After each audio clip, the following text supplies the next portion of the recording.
Les itinéraires de repli n'étant plus fiables, c'est ainsi que pour leurs prochaines opérations, ils rentreraient par l'autoroute, évitant les péages et les contrôles en passant à chaque fois par les accès de service dont ils possédaient un pass. Les policiers comprennent alors qu'ils ne pourront jamais les prendre en flagrant délit. En concertation avec le juge Renaud qui leur délivre les mandats d'arrêt, décision est prise de lancer un grand coup de filet. Le 18 décembre 1974 au matin, c'est le commissaire Pellegrini qui est désigné pour arrêter Momon Vidal. C'est beaucoup moins spectaculaire que ce qu'on croit. Momon Vidal, il sort de son domicile, il s'attend absolument pas à trouver la police, mais il m'avait l'air assez endormi. Et quand il se retrouve avec trois bons hommes aux mines patibulaires qui lui braquent avec un revolver, ben, il lève les bras. Après, il pose une question, il dit « Qu'est-ce que vous me voulez ?» Ça, c'est une autre paire de manches. Alors, dès que l'arrestation a été effectuée, bien évidemment, il faut commencer à préparer les perquisitions. Donc, on effectue les perquisitions chez tous les membres de l'équipe. Et lorsqu'on va chez le nommé Christo Gambeuf, on effectue une fouille minutieuse de son appartement et on ne découvre pas grand-chose, pas d'armes, pas d'éléments importants.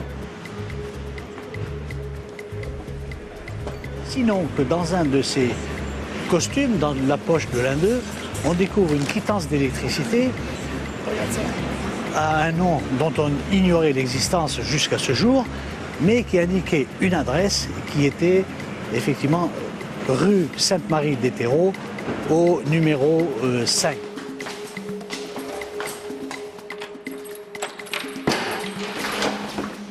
Donc dans cet appartement, on regarde ce qui se passe à l'intérieur, on fouille, on ne trouve rien de très intéressant, sinon que, au bout d'un certain temps, on découvre qu'il existe un parquet.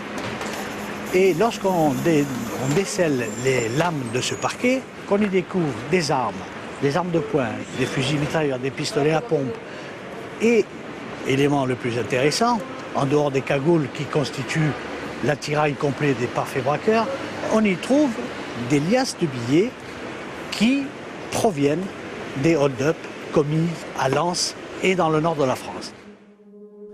Malgré un dossier fort maigre, le juge Renaud inculpe tout le monde d'association de malfaiteurs. Concernant l'affaire de Strasbourg, il n'a rien d'autre que ce que les indicateurs lui ont rapporté. Mais ces éléments ne constituent pas des preuves, et le reste du dossier est à l'avenant. C'est à ce moment qu'entre en scène un des ténors du barreau de Lyon, engagé pour défendre une partie des membres du groupe. Cette bande était un véritable commando. C'était des opérations militaires qu'il conduisait. Je voyais des profils et des hommes qui étaient ceux qui avaient servi à l'époque, du temps des guerres que livrait la France, ou qui pouvaient avoir servi. Comme à son habitude, le juge Renaud jette tout le monde en prison, y compris les compagnes, parfois même les mères des membres du gang. Il va décider de faire craquer les accusés en incarcérant leurs femmes. C'est une erreur stratégique. D'une certaine manière, je pense que les gens sont plus à même de parler quand les leurs sont à l'abri, contrairement à ce qu'on croit. Il va faire le contraire. Et on dira plus tard que s'il a été abattu, c'est parce qu'il avait usé de cette mesure de rétorsion. Je n'ai jamais cru à cette thèse. Mais enfin, c'était tendu, voilà, tendu.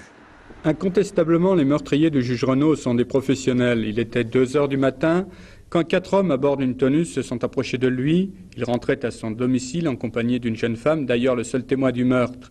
Les tueurs ont ouvert le feu, le juge Renaud a essayé de s'abriter derrière une voiture en stationnement, mais les gangsters ne lui ont laissé aucune chance. On a retrouvé une dizaine d'impacts de balles, et pour le moment, la seule certitude que l'on ait, c'est que le meurtre est lié à la profession de la victime. Un juge vient d'être assassiné en France. Immédiatement, les soupçons se dirigent vers les membres du gang des Lyonnais. Momon Vidal, resté muet jusqu'alors, sort de son mutisme et transmet depuis sa cellule une lettre à Paris Match. Dans ce courrier, il écrit « Monsieur Renaud était un magistrat dont je n'approuvais pas les méthodes, mais je réprouve de la manière la plus totale son assassinat. » Ambre et moi et les confrères qui étaient là pensions que devant la cour d'assises, les choses pouvaient être beaucoup plus difficiles. Parce que l'insinuation, le doute se retournait contre nos clients. Et qu'il était tout à fait important et urgent, précisément, d'établir une séparation entre ce qui avait pu se produire au moment de l'assassinat de Renault et puis les faits eux-mêmes pour lesquels ils étaient poursuivis. Ils n'étaient pas poursuivis pour l'assassinat de François Renault ou pour une quelconque complicité. Ils étaient poursuivis pour d'autres faits. Et donc, tout notre travail, si vous me permettez l'expression, à la cour d'assises, a été au départ le déminage. Déminer cette affaire pour en revenir aux faits et aux faits seulement. C'est dans ce climat d'extrême tension que s'ouvre enfin, le 20 juin 1977, le procès du gang des Lyonnais. Le bâtiment est cerné par les forces de l'ordre. Des tireurs d'élite sont placés sur les toits. Ce sont les ennemis publics numéro 1 que l'on va juger. Mais dès le premier jour du procès, Momon Vidal fait une déclaration fracassante. D'emblée, ils annoncent qu'ils ne peuvent rien dire pour leur défense, pour la bonne raison qu'ils ont agi pour un parti politique, qu'ils étaient chargés d'amener des hautes personnalités à des rendez-vous confidentiels, qu'ils étaient chargés de convoyer de l'argent, sous-entendu, les braquages servaient au financement des partis politiques. Quand Edmond Vidal dit, et les autres, ouais, ben on nous demandait de venir donner un coup de main pour tenir quelques meetings et que les choses se passent bien. C'était vrai. Ce qui veut dire d'ailleurs qu'à cette époque, ces garçons disposaient parfois de sauf-conduits. Alors vous vouliez des révélations, en voilà une par exemple. Le chef de la bande, Edmond Vidal, a lancé hier une petite bombe dans la salle d'audience. J'ai posé, a-t-il dit, des micros chez Gaston Defferre en 1973 à l'occasion d'un congrès socialiste. Bien entendu, pour l'instant, il est impossible de savoir si Edmond Vidal a menti. Vous pensez bien que la réaction du maire de Marseille n'a pas tardé. Elle tient en une phrase, très courte. Procéder de cette façon relève de méthodes d'espionnage, rappelle la fameuse affaire du Watergate. Je pense donc que la justice devrait aller plus loin, rechercher qui a fait poser les micros, pour le compte de qui, et si on allait jusqu'au bout, alors peut-être les mœurs politiques françaises seraient-elles assainies. Je suis quelqu'un qui a vécu tous les soubresauts de la guerre d'Algérie, j'ai plaidé pour des gens. J'ai donc vu des relations se nouer entre des gens qui appartenaient au milieu du milieu. Et puis des hommes qui étaient des politiques et qui avaient besoin pour faire face à quoi? À une rébellion qui pouvait emporter toute la République. Donc on n'allait pas chercher midi à 14h, on allait chercher ceux qui avaient un peu de sang-froid et les yeux ouverts et qui n'avaient pas peur. Et on les a trouvés là aussi. Mais c'est un tout autre paramètre qui va venir peser dans le procès. Et Ambre va avoir une idée de génie. Il va avoir l'idée de génie dès le deuxième jour. Ils vont pas s'évader comme ça. Il y a des policiers entre Jeannette, qui est restée la femme fidèle de Momon. Pourquoi les séparer? Regardez-les. Et le président va accepter. Il va accepter qu'on les mette côte à côte avec des policiers de chaque côté. Et pendant 8 jours, le jury, de plus en plus attendri, chaque matin, je surprends leur regard. Regarde les deux amoureux. Ils sont beaux, tous les deux. Ils se tiennent la main, échangent parfois un regard. Au moment où la foudre risque de s'abattre sur eux, leur amour emporte tout. Au bout de 14 jours de procès, le jeudi 7 juillet 1977, vers 14h30, la cour et le jury se retirent pour délibérer. C'est à ce moment-là que va se produire quelque chose de tout à fait inhabituel. Yvon Deschamps a alors 30 ans, lorsqu'il s'oppose en tant que juré au président de la cour d'assises. Le président propose aux jurés de juger les accusés non pas en partant du chef du gang, mais de la personne la moins impliquée.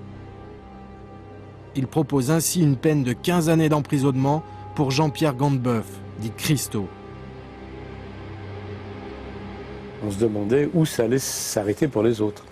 Nous sommes en 77, la peine de mort existe toujours. Le parquet avait requis la réclusion criminelle à perpétuité pour Edmond Vidal. Mais mes collègues jurés se sont rendus compte qu'on était parti sur un mauvais chemin, parce qu'on allait aller très haut. Et moi, c'était sans doute un des défauts de l'ancien 68 art que j'ai été quelques années auparavant, qui faisait que Je ne pouvais pas m'empêcher d'avoir un regard relativement de sympathie sur ces gens-là. Ils servent d'auxiliaires de basse police avec le SAC, etc. Tout ça, ça donnait une impression un peu de gens manipulés, mais pas forcément toujours aussi coupables qu'on voulait bien le dire. Et quand vient le moment de déterminer la culpabilité ou la peine qu'il convenait d'infliger à Edmond Vidal, c'est 10 ans. Et le président de la cour d'assises, furieux de ce jugement qui, disait-il, et il avait raison, n'avait aucun sens. On était à la 12e heure du délibéré. Là. Je lui ai proposé qu'on recommence tout en adoptant une autre méthode. On part d'Edmond Vidal et puis il n'a pas voulu. Et il a fallu annoncer tout cela. C'était du délire dans la salle. Les peines prononcées sont tellement faibles au regard de tous les faits évoqués dans l'acte d'accusation qu'au moment du prononcé, on va assister à ce truc absolument invraisemblable. Toute la salle applaudit, à tout rompre. Et à ce moment-là, on voit un président des assises et un avocat général, la bouche ouverte, non, revenant pas. La police attribua à cette équipe plus de 35 hold-up. En réalité, la vérité dépasse de loin ce nombre.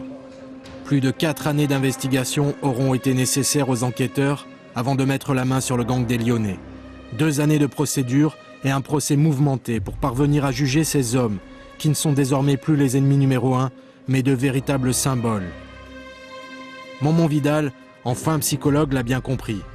Comme l'a si bien écrit Hubert Nivon, il est en ce jour mémorable l'incarnation du peuple gitan qu'il aime tant, le vengeur des misères et des vexations passées.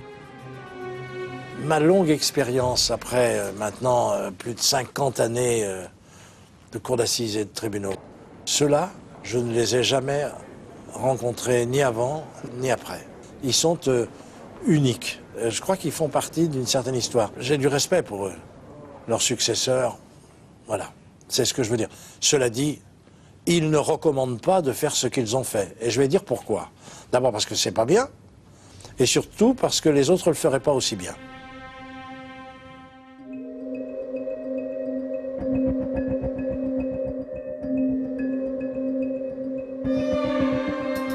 Plus de 30 années ont passé.